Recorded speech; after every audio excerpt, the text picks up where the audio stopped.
Alright, so in this video, we're actually going to walk around the Villa Auditori and read all of the information on the photos and paintings and whatever else we can do. There is also a couple of small side quests I missed, and we'll end up doing those as well so that we can complete everything in the game. Please enjoy. The Pazzi Conspirators. This is a picture of the Templar Pazzi conspirators who acted on Francesco de Pazzi's orders. They were responsible for the murder of Giuliano de' Medici and the attempted murder of Lorenzo de' Medici. Dates of death 1478 to 1480.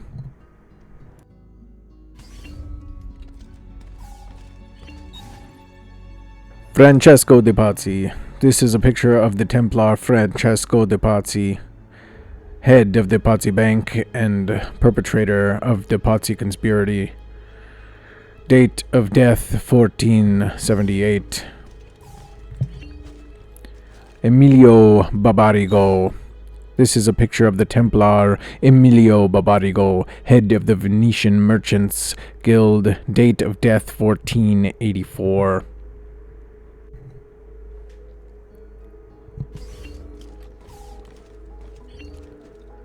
Vieri de' Pazzi. This is a picture of the Templar Vieri de' Pazzi, son of Francesco de' Pazzi. Date of death 1477.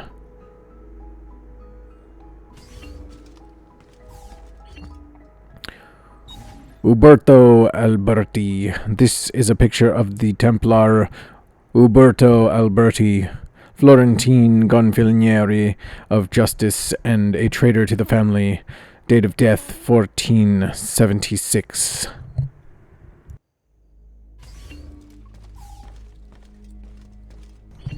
Carlo Grimaldi. This is a picture of the Templar Carlo Grimaldi, member of the Venetian Council of Ten and poisoner of Doge Mossanero. Date of death 1485.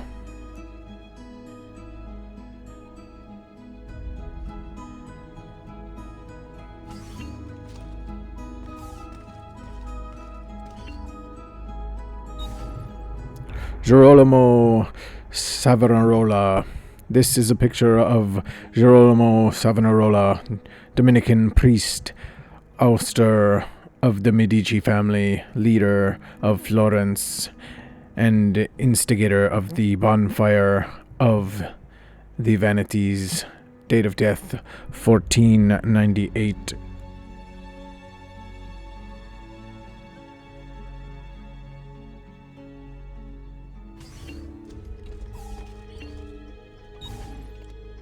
The Orsi brothers.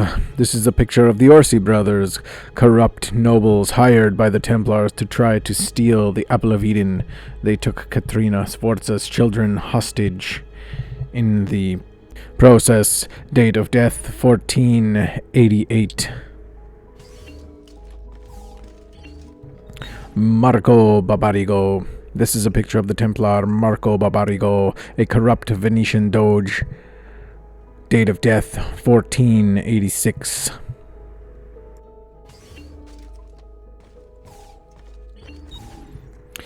Silvio Barbarigo. This is a picture of the Templar Silvio Barbarigo, cousin of Marco Barbarigo and a wealthy Venetian trader. Date of death 1486. Rodrigo Borgia. This is a picture of the Templar Grand Master Rodrigo Borgia, who ordered and oversaw the murder of my father and brothers in his quest for domination. He sought the contents of the Vatican vault, becoming Pope in the process. That's all we have here. So we'll go down to the Assassin's Sanctuary and view the statues there.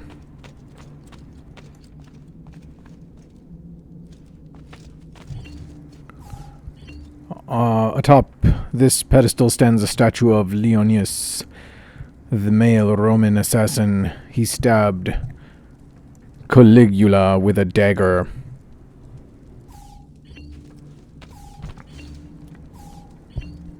Atop this pedestal stands a statue of Iltani, the female Babylonian assassin. She poisoned Alexander the Great.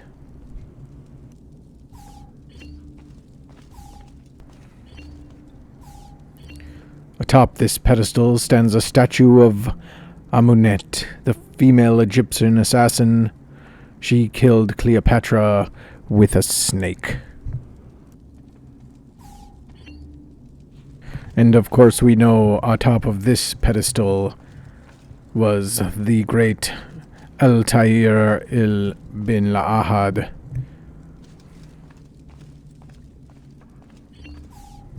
Atop this pedestal stands a statue of Wei Yu, the male Chinese assassin. He used a spear to kill the first Chinese emperor, Qin Shi Huang.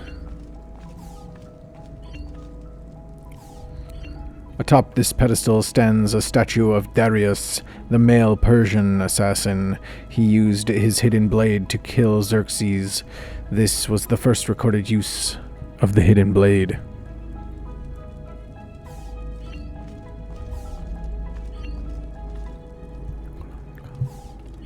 Atop this pedestal stands a statue of Quelengal, the male Mongolian assassin.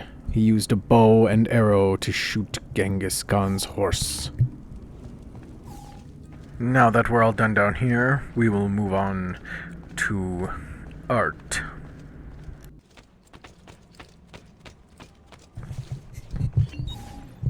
Sleeping Venus by Giorgione.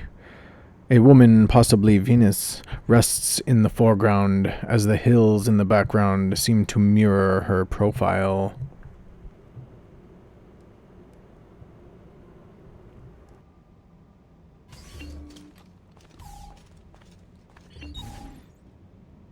Annunciation by Leonardo da Vinci. The Archangel Gabriel appears to Mary, revealing to her that she will conceive Jesus Christ. The setting is the enclosed courtyard garden of a Florentine villa.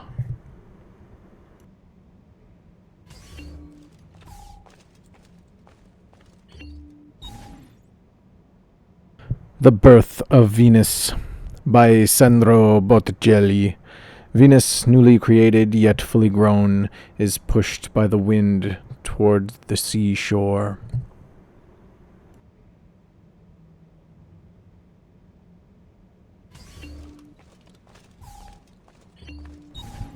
Pallas and the Centaur by Sandro Botticelli.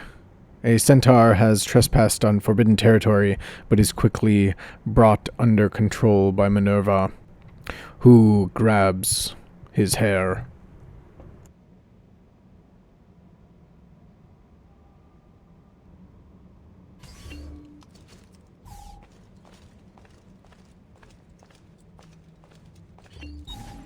Lady with an Ermine by Leonardo da Vinci. The model for this portrait is Cecilia Gallerani, the mistress of Ludovico Sforza.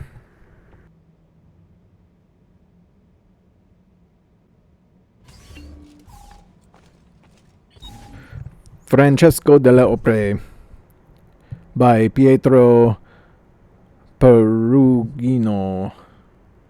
Portrait of Francesco delle Opere.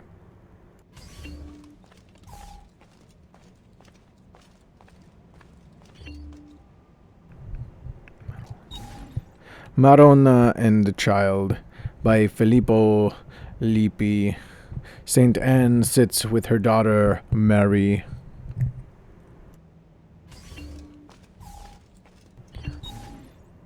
Sacred and Profane Love by Titian. A bride dressed with white stands beside Cupid and is assisted by Venus.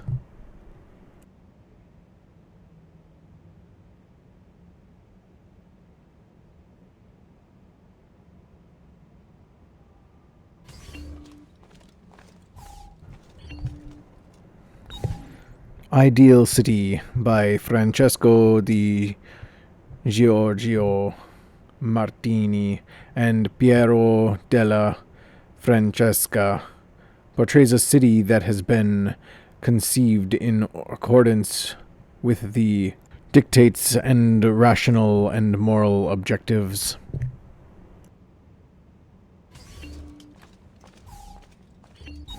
Baptism of Christ by Andrea del Verrocchio. Saint John the Baptist baptizes Jesus by pouring water over his head.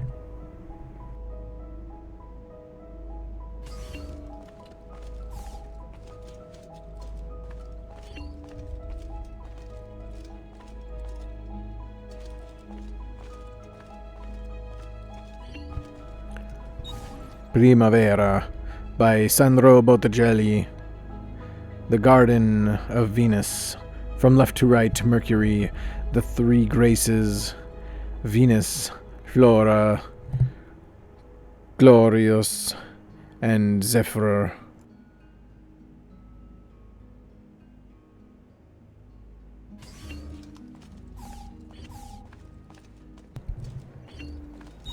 Adornation of the Magi.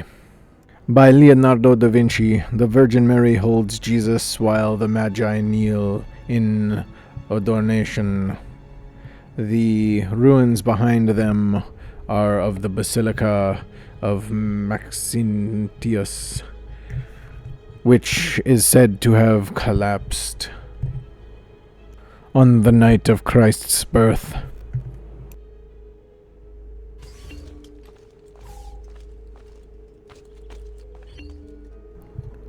Saint Jerome in his study by Antonello di Messina.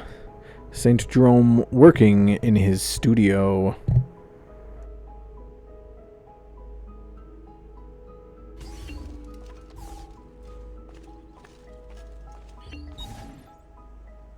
Saint Jerome by Leonardo da Vinci. Saint Jerome in the Syrian desert where he lived as a hermit.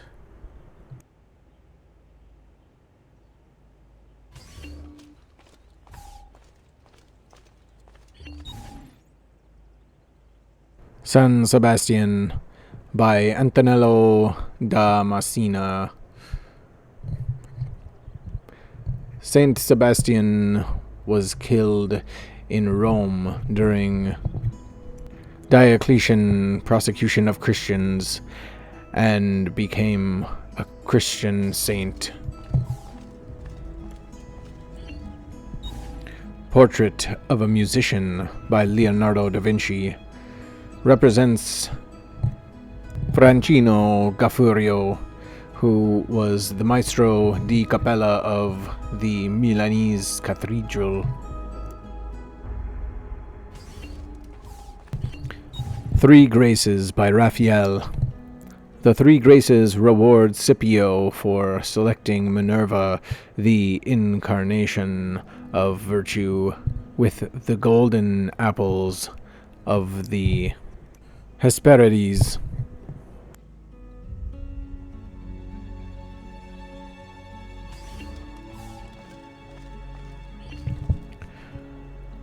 Venus in the Mirror by Mabius. Venus, the Roman goddess of love, gazes at her reflection in the mirror.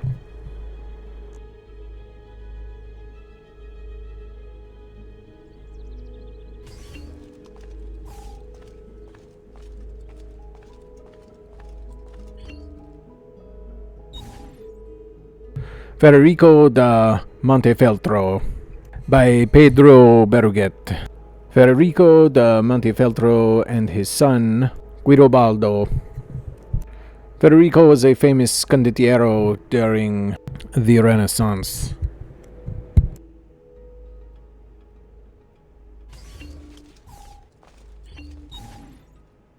Saint Francis in Ecstasy by Giovanni Bellini portrays Saint Francis in ecstasy while receiving the stigmata.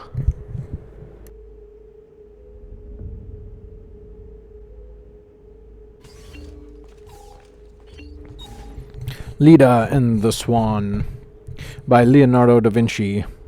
Zeus impregnated Leda while disguised as a swan.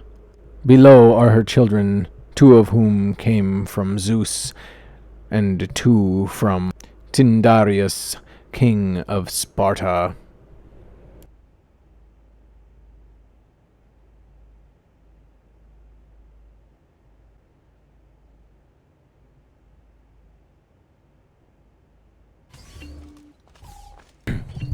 Saint John Baptiste by Leonardo da Vinci. Saint John Baptiste sits in isolation. He holds a reed across his left hand, while his right hand points up toward heaven.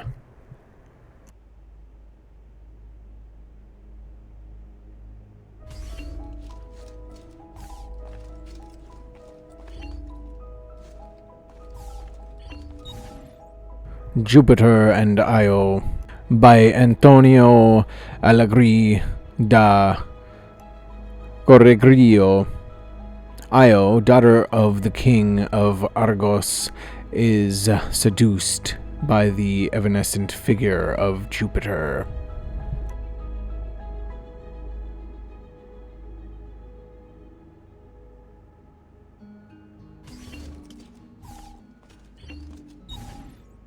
La Fornarina, also known as The Portrait of a Young Woman by Raphael. The model is Margherita Luti, Raphael's lover.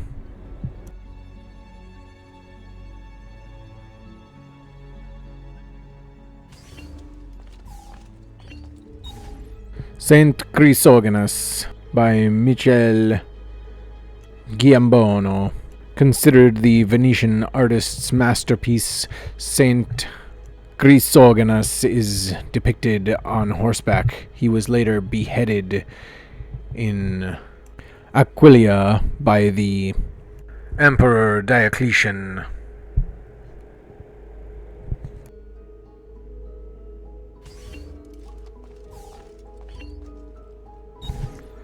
Battista and Federico by Pietro della Francesca.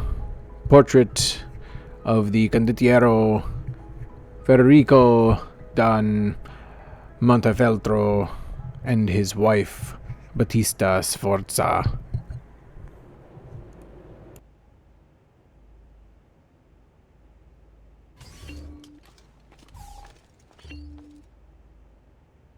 Simonetta Vespucci by Piero di Cosimo. Simonetta Vespucci, referred to by many as the greatest beauty in Florence, sits for this portrait bare-chested. She was the mistress of Giuliano de' Medici.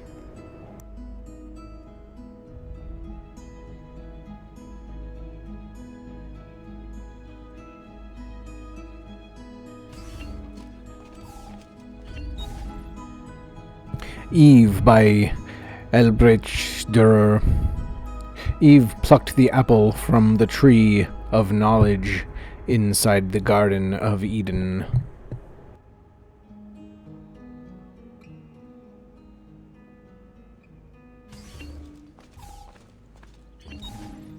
Portrait of a Lady by Leonardo da Vinci. Beatrice d'Este, the wife of the Duke of Milan, Ludovico Sforza.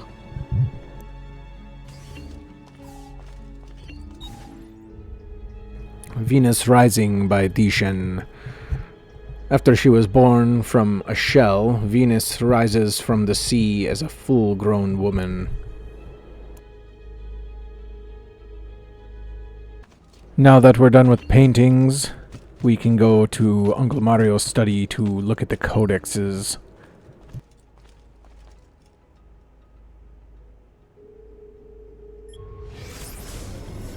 Page 1. I have spent days with the artifact now. Or has it been weeks? Months? I can no longer be certain. The others come from time to time, offering food or distraction. They say I should separate myself from these studies. Malik has even suggested I abandon them entirely, but I am not ready to turn away. This Apple of Eden will be understood. It must be. Is it a weapon? Is it a catalog? Is it somehow both? He who increaseth knowledge increaseth sorrow. The philosophy of such a statement I can understand, but for it to be true, literally true, a society that waged war with ideas and information in place of steel and swords. Its function is simple, elementary even. Dominion, control. But the process, the methods and means it employs, these are fascinating. Those subjected to its glow are promised all that they desire. It asks only one thing in return: complete and total obedience. And who can truly refuse? It is temptation incarnate. I remember my own moment of weakness when confronted by Al-Mualim, my confidence shaken by his words. He who had been like a father was now revealed to be my greatest enemy. Just the briefest flicker of doubt was all he needed to creep into my mind. But I vanquished his phantoms, restored my self-confidence, and sent him from this world. I freed myself, but now I wonder, did I really? For here I sit, desperate to understand that which I swore to destroy. This is why the apple has a tale to tell. I sense the flickers of something great and dangerous. We are all at risk. It is my duty to do something about it. I must not, cannot turn away until I've found the truth.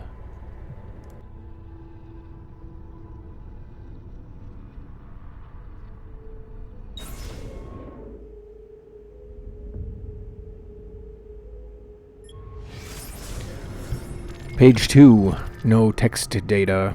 Zoom to see image data.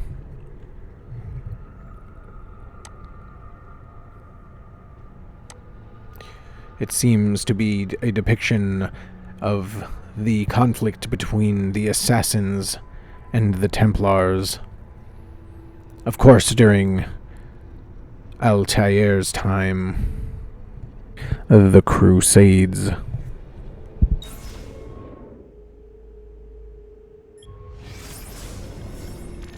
This one is also an image. It appears to be how the hidden blade works. This is the one that Leonardo used to fix our hidden blade.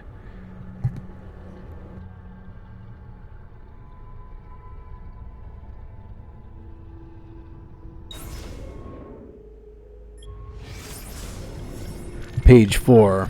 What follows are three great ironies of the Assassin Order. 1. Here we seek to promote peace, but murder is our means. 2. Here we seek to open the minds of men, but require obedience to a master and set of rules. 3. Here we seek to reveal the danger of blind faith, yet we are practitioners ourselves. I have no satisfactory answer to these charges, only possibilities. Do we bend the rules in service to a greater good? And if we do, what does it say of us? That we are liars? That we are frauds? That we are weak? Every moment is spent wrestling with these contradictions, and in spite of all the years I've had to reflect, still I can find no suitable answer, and I fear that one may not exist. Nothing is true, everything is permitted. Does our creed provide the answer then? That one may be two things? Opposite in every way simultaneously? And why not? Am I not proof? We of noble intentions, possessed of barbaric means, we who celebrate the sanctity of life and then promptly take it from those we deem our enemies. Page 5. Who were the ones that came before? What brought them here? How long ago? Centuries? Millennia? Longer still? So little remains of them. What drove them out? What of these artifacts? Messages in a bottle? Tools left behind to aid and guide us? Or do we fight for control over their refuse? Giving divine purpose and meaning to little more than discarded toys.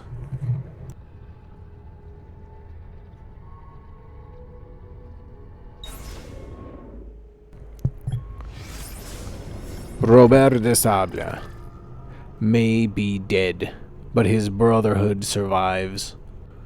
Though less conspicuous in appearance, I fear they remain a threat. Where once they proudly walked the streets, making for easier targets, now they retreat into the shadows. It grows difficult to track them. What wicked things will they weave in the darkness? Our work will be all the more complicated for it. Already there are rumors of a movement on Cyprus. I will have to investigate. It's made me realize that our tactics, too, must change. It means an end to our fortresses, to our penchant for spectacular displays of public assassinations. We must weave our webs quietly, and we must do so differently than we have in the past. Though I ask my brothers now to abandon their rituals, I do not ask that they abandon the creed. This is what makes us assassins, not the removal of a finger, not a false promise of paradise, not the prohibition of poison. Our duty is to the people, not to custom. If we must sneak, we shall sneak. If we must use poison, we shall use poison. If our blades can be used without removing fingers, we shall not demand they be taken. And we shall not manipulate our initiates with lies and parlor tricks. We shall speak plainly and honestly. We shall be made anew.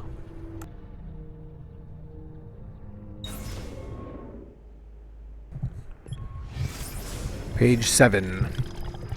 I had thought Ada would be the one to lead me to rest, that I might lay down my blade and live as a normal man, but now I know such dreams are best left to sleep. Her face, I try to banish it from my mind, as I remember the days and nights during which I chased her Templar captors across the sea. I almost got to them in time. Almost. If I had only been faster, Instead, I held her lifeless body in my arms, saw the terror reflected in her fixed, unblinking eyes.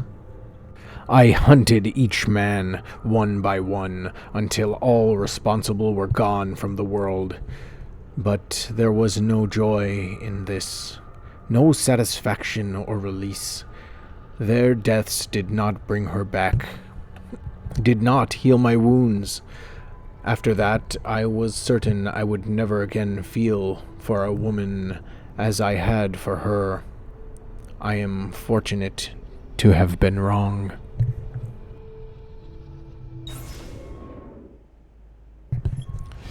Page 8. Why do our instincts insist on violence? I have studied the interactions between different species. The innate desire to survive seems to demand the death of the other. Why can they not stand hand in hand? So many believe the world was created by the hand of a divine power, but I see only the designs of a madman, bent on celebrating destruction and desperation. Our origins seem chaotic, unintended, purpose and being instilled solely by the passage of time, imposed first by nature and later by men.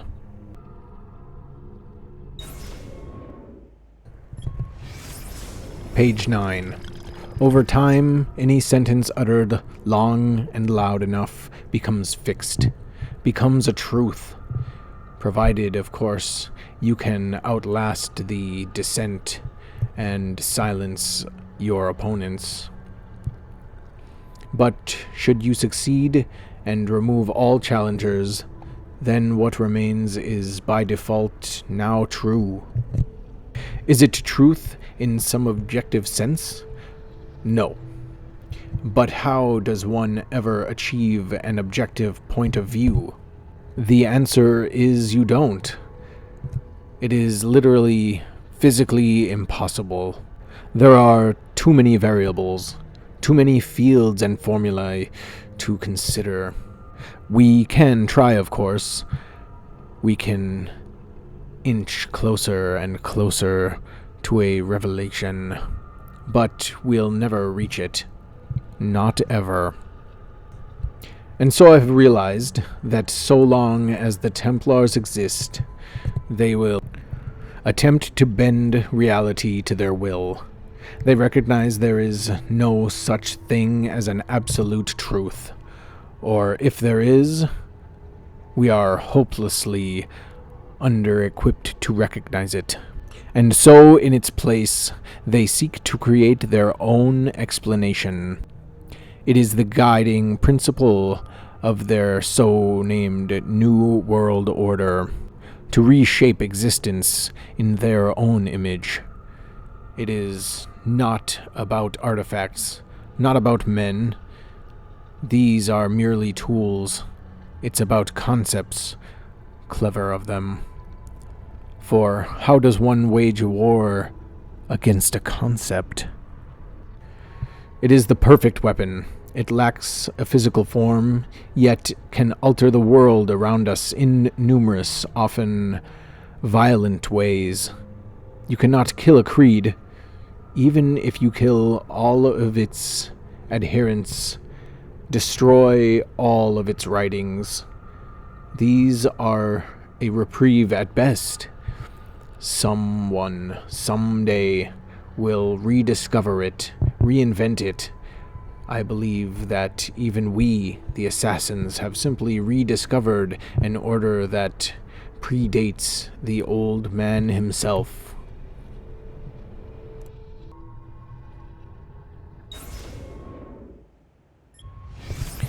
Page 10. No text data. Zooming in, we find 3 depictions of the apple. One is just a regular apple. The other is a mix between an apple and the depiction that Minerva showed us. And then the third is the one that Minerva had showed us. Below these are a group of people looking up at the member of the ones who came before.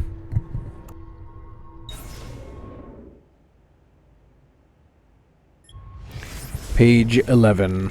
Attis, Dionysus, Horus, Krishna, Mithra, Jesus. Similar stories color their lives. Too similar, I think. Divine birthright, persecution, disciples, miraculous acts, resurrection. How is it possible? Perhaps it isn't. Merely a single story told over the ages, borrowed, then changed to fit the times, evolving as our tools and languages do. Is this tale born of fact or fiction? A bit of both? Could these figures be the same person?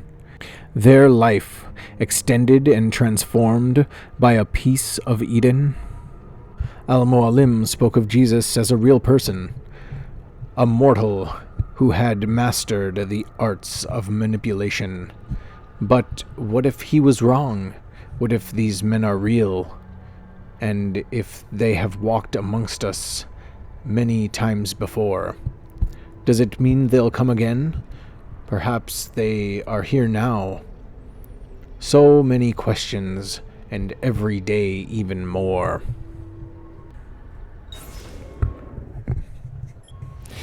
Page 12. No text data. Looking at the image, it appears to be our solar system. We see the sun in the center. There's a few dots circled, but I can't make them out. It shows the phases of the moon, and written on it are some words that I can't see to read.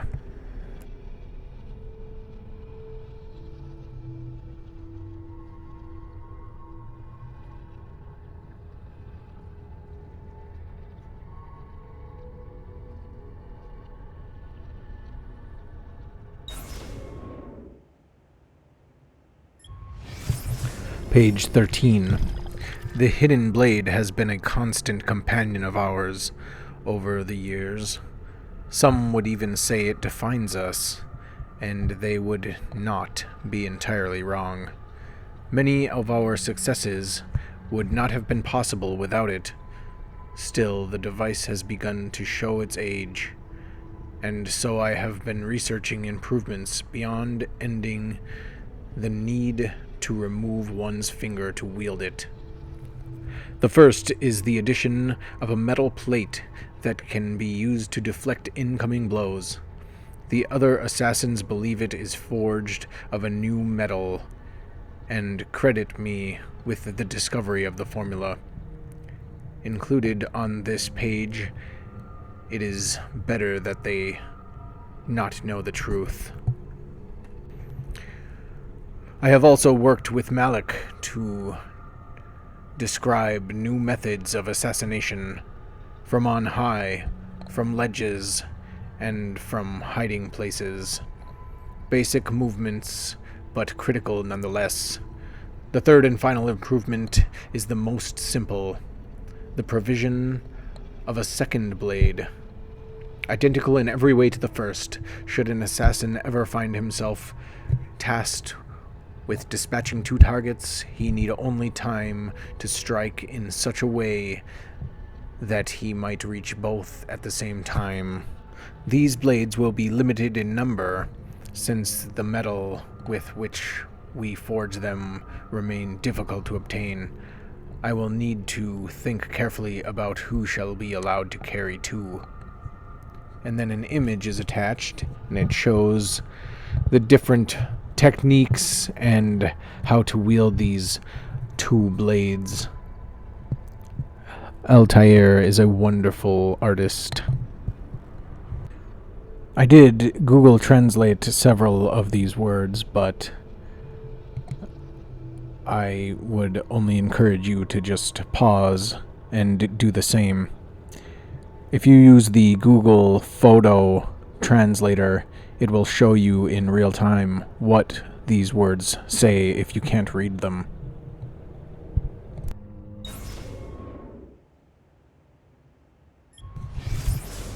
Page 14.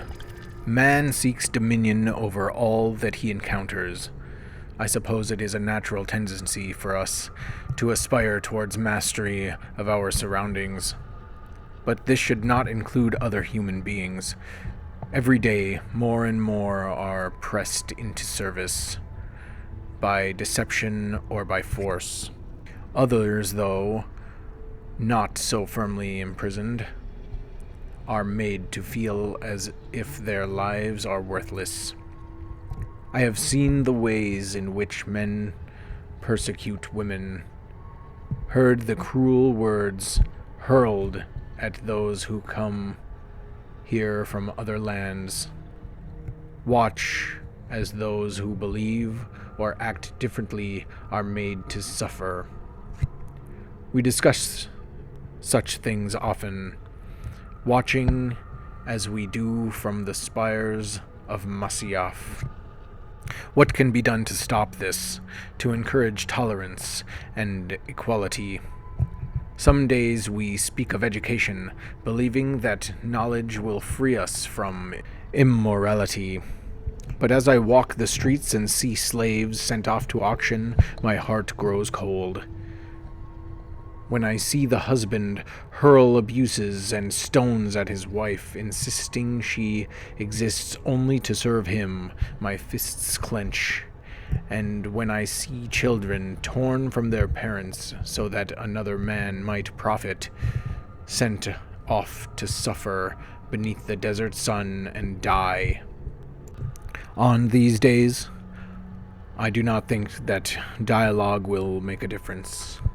On these days, I can think only of how the perpetrators need to die.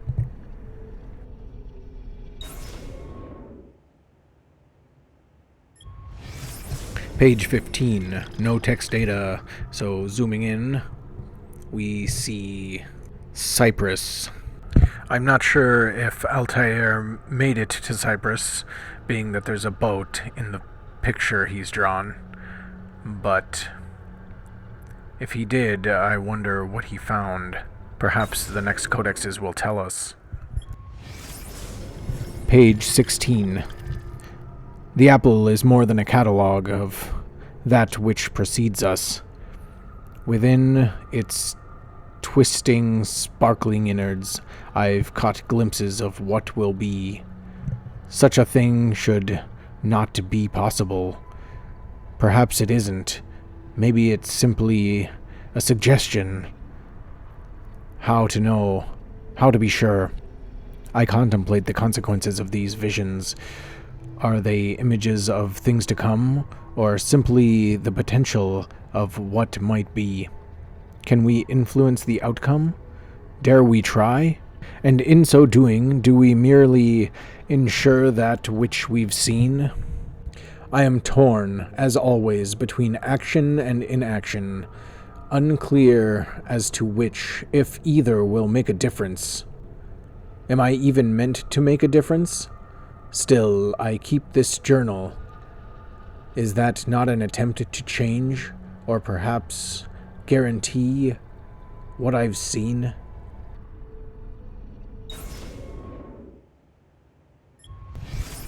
Page 17. All of the things I've seen, none troubles me more than the image of the flames. Pillars so tall they seemed to pierce the heavens. The ground rumbled and shuddered, mountains split and crack, great metal towers splintered, their innards strewn about the ground, and everywhere there was screaming. A chorus so terrible that even now I feel its echoes still. What is this madness I have seen? Is it them? I wonder. Those who came before? Is this where they went? Into the fire? Into the dust? Perhaps this destructive power is what the Templars seek, that they might hold it over us and command devotion. What hope would we have, then, if they held such darkness in their hands that they could murder the world?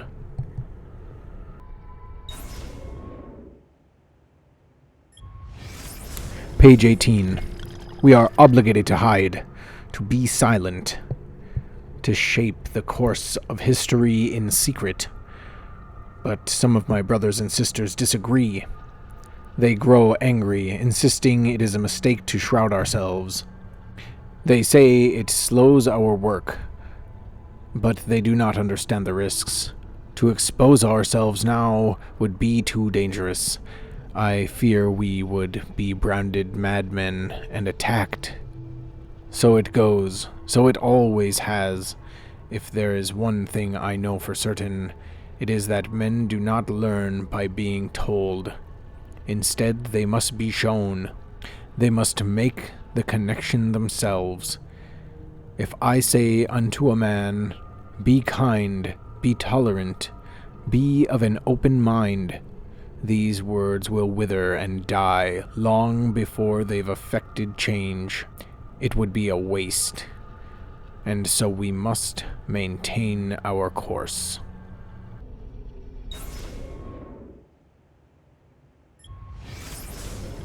Page 19.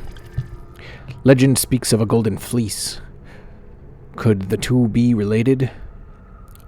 I have further refined the metallurgic process, allowing for the production of a suit of armor the likes of which the world has never seen. It is possessed of great strength, yet so light as to allow complete freedom. I alternate between wonder and fear. Here we have crafted something that will surely change the face of warfare, making those who wear it nigh invincible. Perhaps it was a mistake to create these pieces. I think it best to erase the formula. What if it were to fall into the hands of our enemies? The risk is too great. And as we're wearing it, it appears to be a depiction of the suit of armor that Altair made. I guess he couldn't destroy it. Page 20. I have studied the ancient pagan faiths that came before this more recent obsession with a single divine creator. They seem to have focused more on the fundamental forces at play in the world around us, and less on arbitrary moral rules. The sun rises in the morning and sets in the evening. The tides ebb and flow.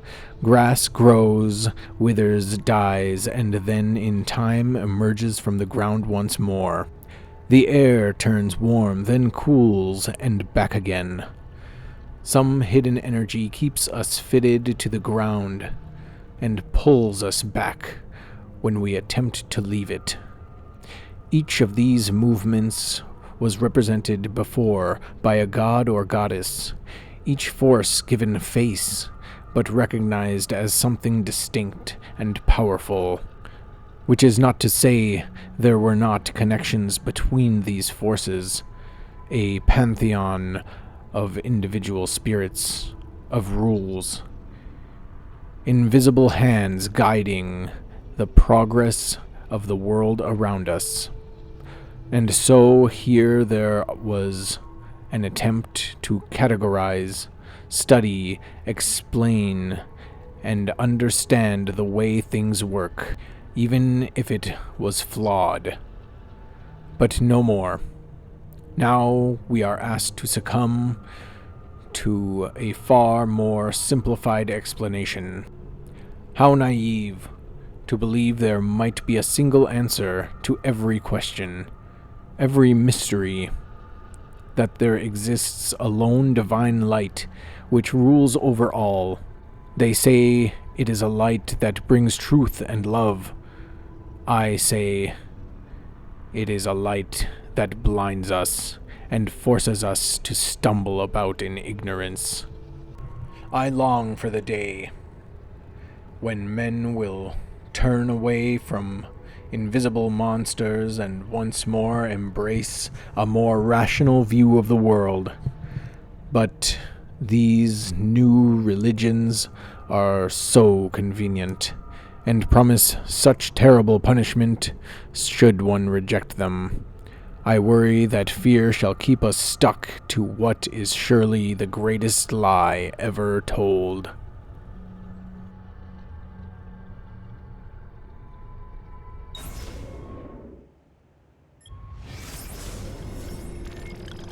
Page 21.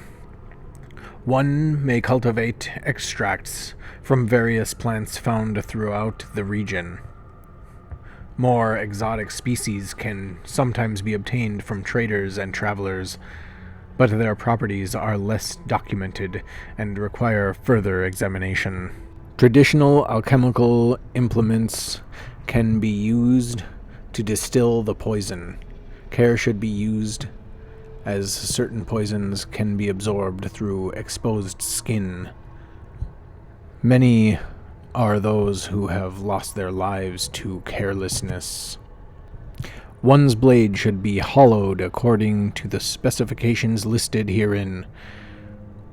Deviation may create fractures within the metal, causing the blade to weaken and possibly break. There's an image attached to this one as well.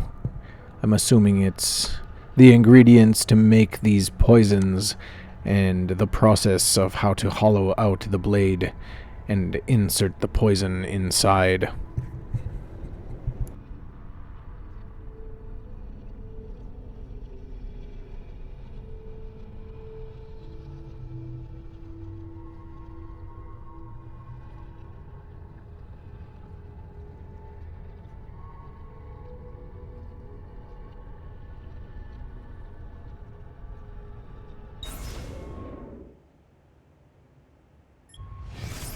Page 22. What to make of this map? It appears to contain the entire world, not flat as they claim either, but round, like a ball, like the apple. But how is such a thing even possible? Stranger still are the lands. It shows great patches of unknown, the unexplored. So many places yet to be discovered. Are there men there? Are they like us? And if not, different how? I should like to know the answers. Perhaps in time I'll have the chance to travel, to chart a course, and make my way to these distant lands. And the Codex shows the map that we saw earlier, but with several areas marked on it, different from the ones that we see in Eagle Vision on the back of these pages.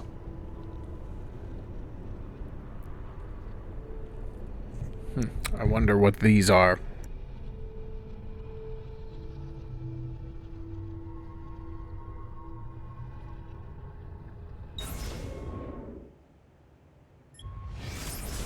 Page 23 has no text data. Zooming in, we see some more movements described. Using Google Translate, I see attack hiking via Qatar. I do not believe this is correct, so if you know what these say, please leave it in the comments. Page 24. These days I miss my family, or at least the thought of them. I never knew my parents well, despite them both having lived within these walls. It was our way. Perhaps they were sad, though they showed no sign. It was not allowed. For my part, so much of my youth was spent in training, there was little time left to reflect upon the separation, and so when they were finally lost to me, it seemed no different than the passing of two strangers. Al-Mualim had been my father, and his was a weak and dishonest love, though at the time it seemed enough.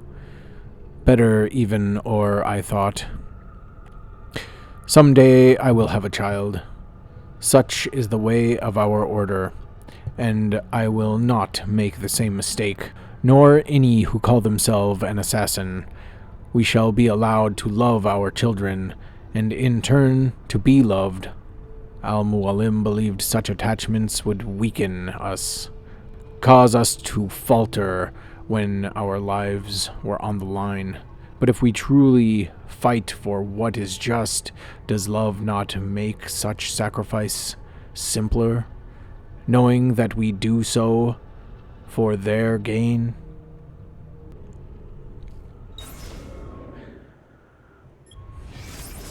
Page 25. No text data. It is a drawn picture of Altair's Templar love, Maria.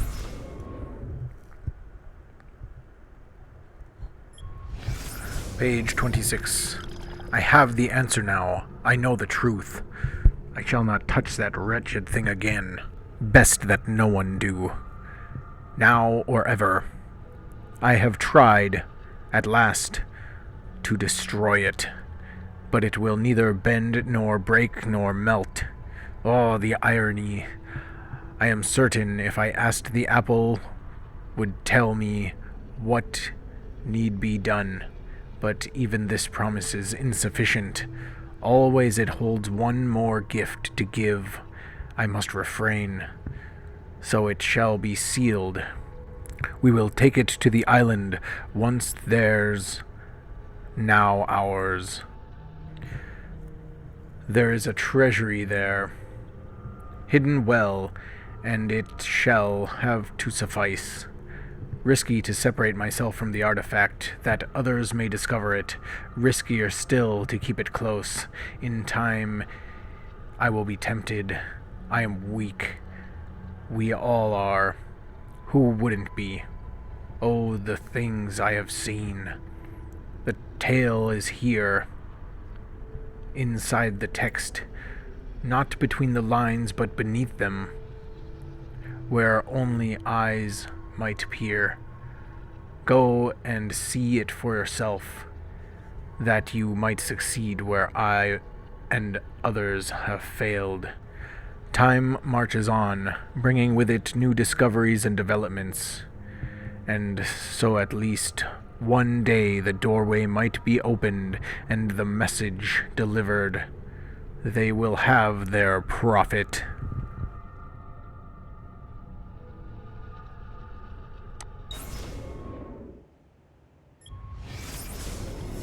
Page 27.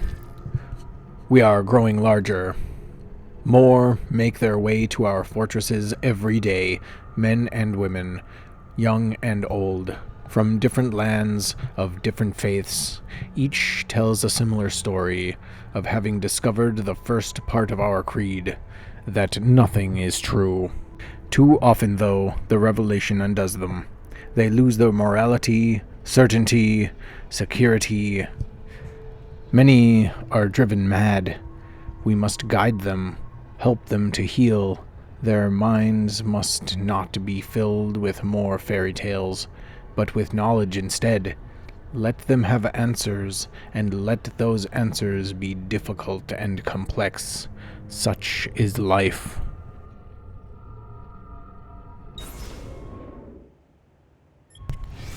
Page 28. Success! We have found a way to alter the structure of the hidden blade, so that it can be used to launch small projectiles. It is capable of grievous damage. Even from great distance, I confess the means by which I came about discovery was risky, to say the least, but I have found that in small doses and with a focused mind, the apple can be used without ill effect, or so I hope. The knowledge of projectile combat is not new to us, having been observed amongst our eastern neighbors, but their weapons were much larger and insufficient for our needs. I have now found a way to miniaturize their designs, embedding their fiery weapons into a form that can be worn on the wrist. We have also refined the formula for combustible powder, such that common ingredients might be used. This is a dangerous bit of knowledge, and it is best shared with only our closest allies. And we have an image attached, most likely of our pistol. And there it is, the good old pistol, and the means to make the powder.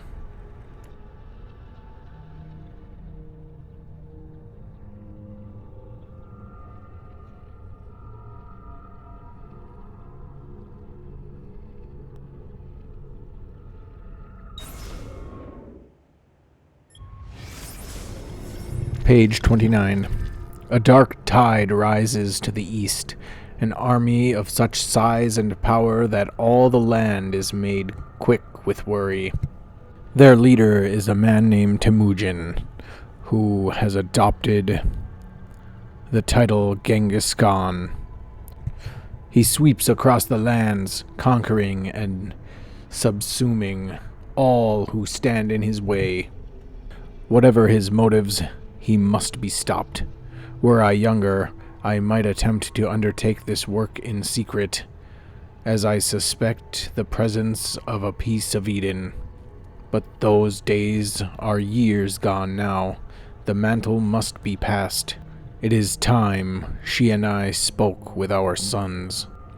We will travel there together, that they may be tested, and that this threat might be stopped.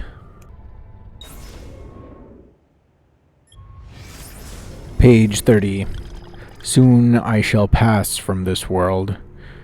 It is my time. All the hours of the day are now colored by the thoughts and fears born of this realization. I know that the elements of my body will return to the earth. But what of my consciousness? My identity? That is to say, what of me? I suspect it will end, that there is no next world, nor a return to this one. It will simply be done forever. Our lives are so brief and unimportant. The cosmos cares nothing for us, for what we've done. Had we wrought evil instead of good?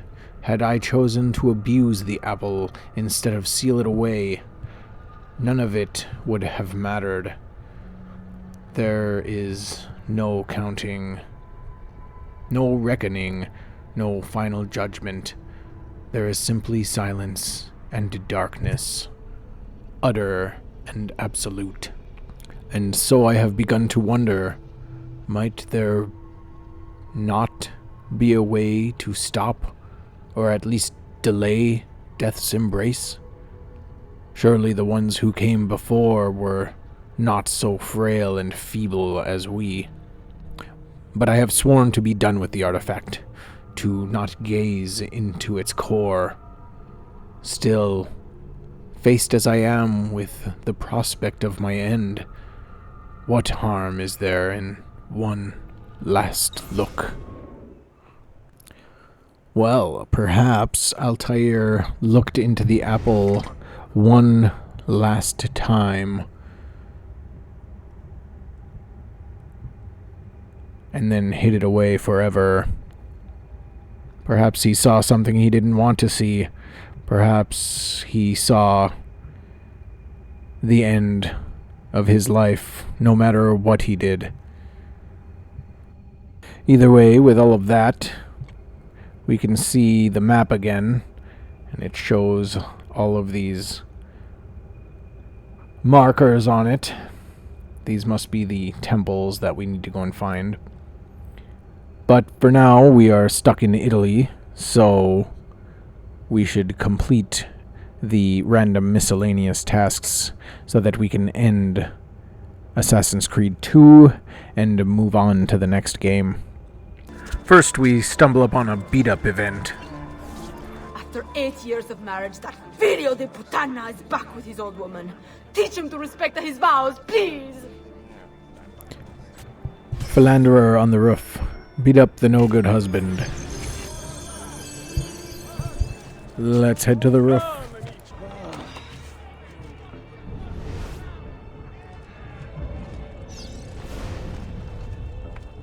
Get down, or I'll throw you down.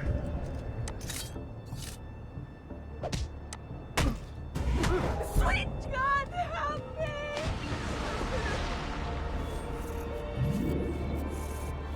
Well, I mean, I did the job, maybe a little too well. Wonder if she'll still pay me. And we're back like it never happened. She pushed him away. How dare you bring me all the way up here?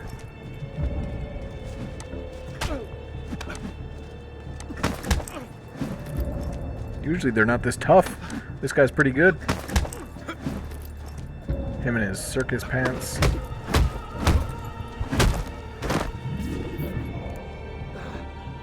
Of course. What was I thinking? My wife. I do love her.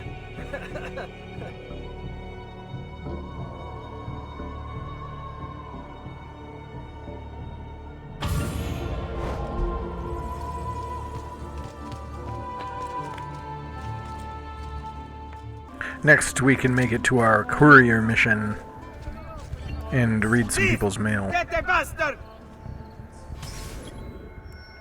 The perfect marriage. My letter was just stolen. You look like you mean business. Find the thief, kill him, and bring back the letter. And please don't read it. It's from my wife, Lucia, and she would be very upset. I'm gonna read that letter. I read everybody's mail. I don't care.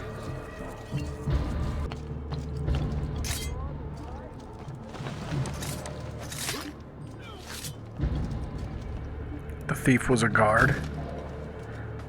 And realistically, I don't think that the guards would ever be on the roof anyways. Just too dangerous. From Lucia, Giorgio. Everything is going exactly as planned. My husband doesn't suspect. He keeps me locked away, but I've persevered. I've found you, my savior. If you're true to the passionate words whispered into my ears, you'll keep your promise to take me away from my husband. You know what you must do. Steel yourself for it and do not waver. My husband will be at home tonight. He goes to sleep after the clock tower tolls midnight. Make sure to come in through the window and bring one of your daggers from the barracks. We need to make sure to do this silently. I've asked my husband to deliver this letter to you. You're simply an unknown guard to him. The idiot will never know that he's aiding in our scheme. We'll be so happy together with that ignorant old man out of the way. With great love, Lucia. So, wait a minute, is this guy a bad guy? Like, it says that he keeps her locked away or something like that. Like, I mean, I can disagree with that, you know, or whatever, but, like, is it, this is just what she thinks, and we just killed a guard for no reason? Maybe we'll find out when we go back to her husband.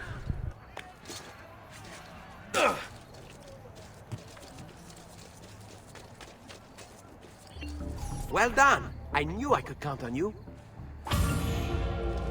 To be honest, I mean, did you look at that guy? I guess I can kind of see why she doesn't want to be locked away. So there was only one thing left in the like DNA strand thing, and that is a secret location that happens to be in Monteregioni, but it appears to be locked to me, or I didn't get the DLC in time, or something. But I don't know what's in there. I don't know anything about it. If you made it this far in the video, go ahead and leave a comment about what's in there, or maybe a video link that I could see. But it says right there, unlock this from whatever. So, but I can't, so that's where we're going to end it. And if you did make it this far, I'd like to hear your comments and whatnot. I do appreciate you watching and all that stuff. Go ahead and stick around and join me for the next Assassin's Creed game. I did really enjoy hearing what you have to say about the games, or just what you have to say in general. And have a good day.